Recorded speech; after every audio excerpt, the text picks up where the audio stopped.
Hi everyone, this is Rosie and welcome to my studio. Today I'd like to do a review of 3 different stamping platforms. First up is the We Are Memory Keepers Precision Press. Now this one has actually been discontinued, but I'm going to include it anyway because I still see that it's available in a few places on the internet. So that's our first one. Next one up is the Misti, and then finally we have the Holtz stamp platform. So let's get started. First I'm going to talk about the We Are Memory Keepers Precision Press. Now remember, this one has been discontinued, but I see that it is still available in some places on the internet. So let's look at the bottom first. It's a very strong piece of plastic, but it does not have a non-skid bottom on it. The hinges are made of fairly heavy plastic with a metal rod running down the length. The top is also made of very heavy plastic, and it has a 1/4 inch grid printed, not etched, on the top. The platform base is also made of heavy plastic, and it also has a 1/4 inch grid, and this one is etched into the plastic. The work area is 7 inches by 7 inches, but because it has open sides, you can actually put in a piece of paper larger than 7 by 7. So if you wanted to work on it on a scrapbook page that's 12 by 12, you would be able to do that. And the fact that they've made the 7 by 7 means that you would actually be able to stamp right in the center of your scrapbook page. The corners here are all molded plastic, so it gives you a nice sharp edge to place a piece of paper. The Precision Press does not have a magnetic base. It's supposedly non-skid, but in my using it I found that I really did need to use a piece of tape or washi tape or something to hold the paper in place. The hinge on here is self-rising, which would allow the press to adjust to different thicknesses of stamps, such as a rubber stamp or a clear stamp. As far as cleanup goes, even though this top is not etched in, I have gotten ink on top of it and I have cleaned it even with an alcohol swab, and it has not come off. On the base I had a lot more trouble removing ink. So this ink actually, to be fair, was here for a very long time, but I used a bunch of different products and I cannot get this off of here. So cleanup is not as good. But for size, it's actually very portable. If you're going to a crop or going to a card making class, it's actually a very nice portable size. Now we'll test it out for stamping. So I just have a Holtz rubber stamp here. Place it down. Pick it up with my door. I will ink it up.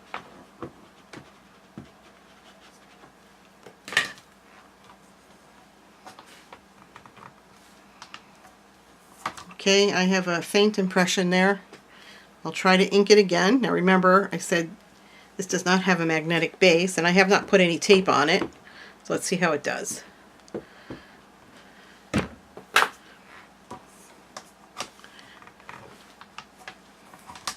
Better image the second time around, and it did stay in place.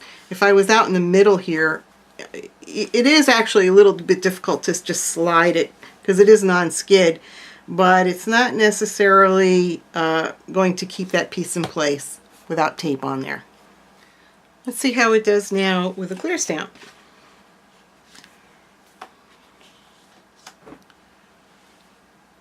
This is a stamp from Flourishes.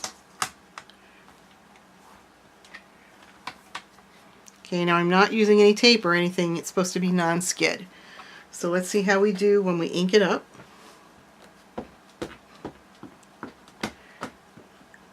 Now remember, this particular press has that self-adjusting hinge that's supposed to make the accommodation for the thickness of the stamp.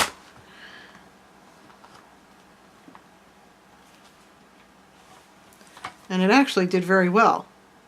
That is a first impression. I have not restamped it, so that's not too bad. There's a little bit of the handlebar that did not come out well. Let's see what happens if we just try it one more time.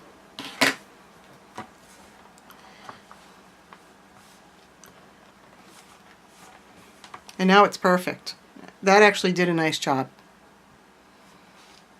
So if you were going to use this for your clear stamps, just make sure that you tape this somewhere on the platform. But that actually did a nice job. Next up for review is the Misti. Let's look at the bottom first. The bottom has this nice piece of foam on the back, and it gives a very nice non-skid surface. The hinges are made of plastic, and they are glued into place. The cover on the Misti is made of plastic, and it has a 1/4 inch grid on it. Now I have the older version of the Misti, and on that one the grid was printed on top, not etched. I believe that the newer version of the Misti has the grid etched in. What they did back then was, because it was printed on, they just gave you a sheet of plastic to put over the grid lines so that you don't erase them when you're cleaning. Now if we take a look at the inside of the Misti, the base is made out of some sort of plastic laminate, and you have a 1/4 inch grid printed down here, and these will not wipe off, so you can clean your ink off of here. Now your work area in the Misti is confined to this space within these borders. You do not have an open corner here like you did on the We Are Memory Keepers, and it's also not molded plastic, so you have 3 sections that have been glued into place. Now some people do have some workarounds for using larger pieces of paper. The base of the Misti is magnetic, so you can use magnets with it to secure down your cardstock. So let's see how it does for stamping. We'll use the same image that we used before.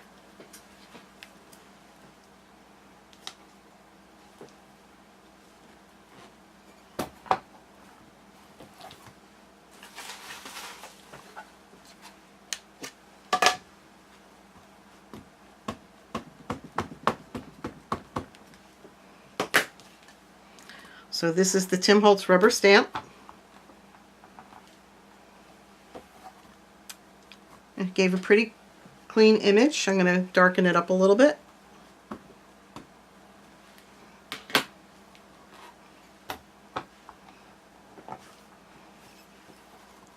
So it gave a very nice image on the second stamp, and I did not have any magnets in there, but it stayed in place and it gave me a nice crisp image. Now let's try the Misti with a clear stamp in. In order to do that, we need to put in the piece of black foam that they provide you with. That's used for the clear stamps. Put in our cardstock, our magnets, and I'm using that same stamp from Flourishes. Place it down, close the door. Again, a little bit of residual ink on there.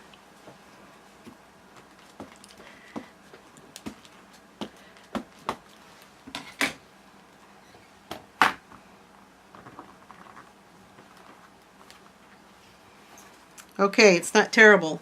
I do need to stamp again though.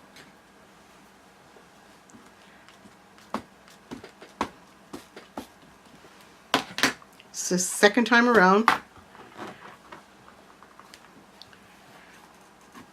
And it's pretty good. I'm seeing a little bit here and a little bit here. So we'll try one last time. This will be the third time.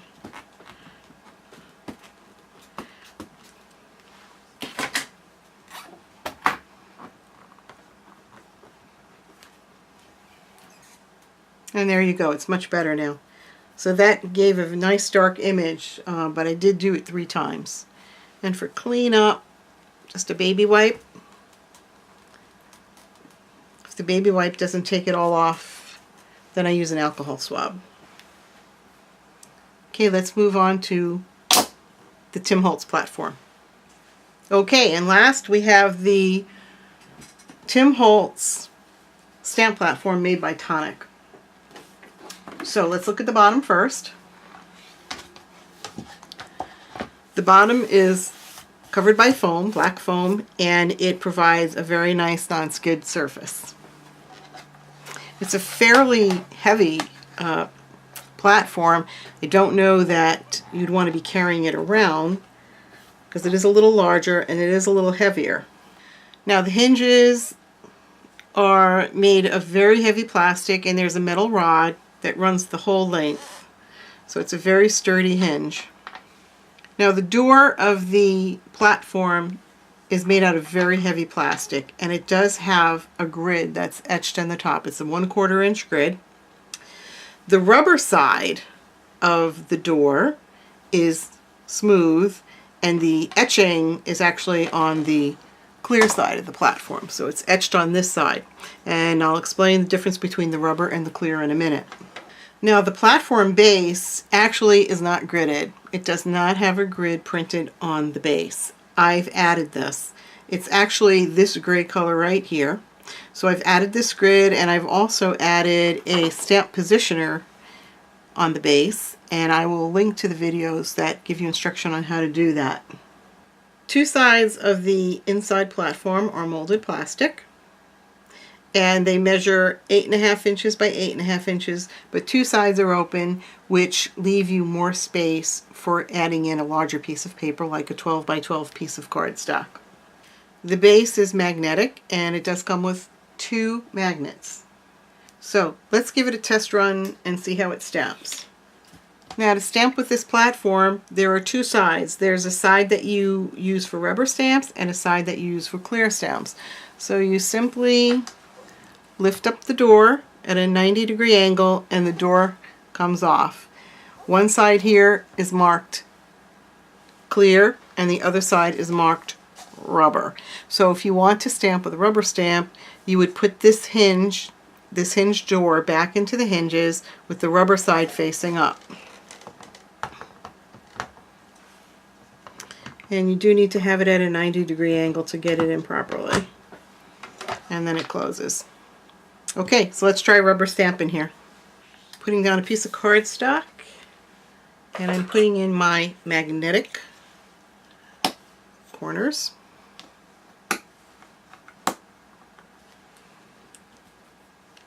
Place my image down. This is a rubber stamp now. There's a little bit of residue on that stamp. I'm stamping it up with black Memento ink. Tuxedo black Memento ink. And it gave me a very nice image on the first try. Let's see how it does with a clear stamp.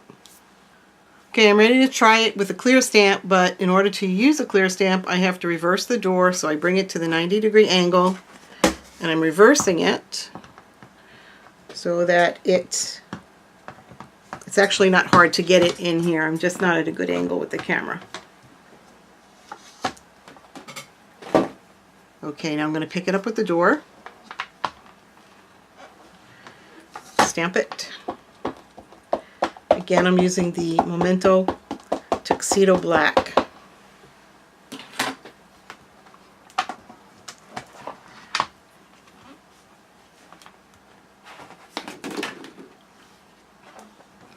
Okay, it's a splotchy image.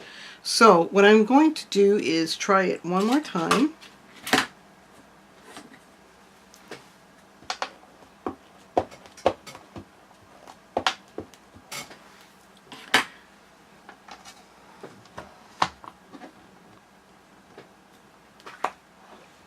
Okay, still not an image that I'm happy with. So let's try it with the piece of foam underneath it.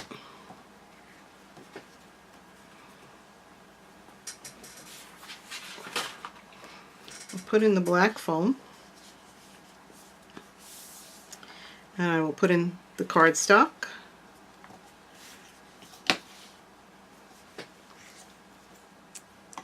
And my magnets.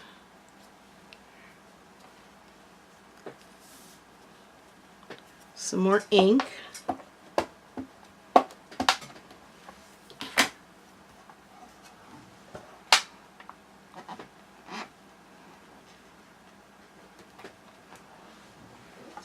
Okay, I have a little bit of splotchiness. I'll see if I can do it again.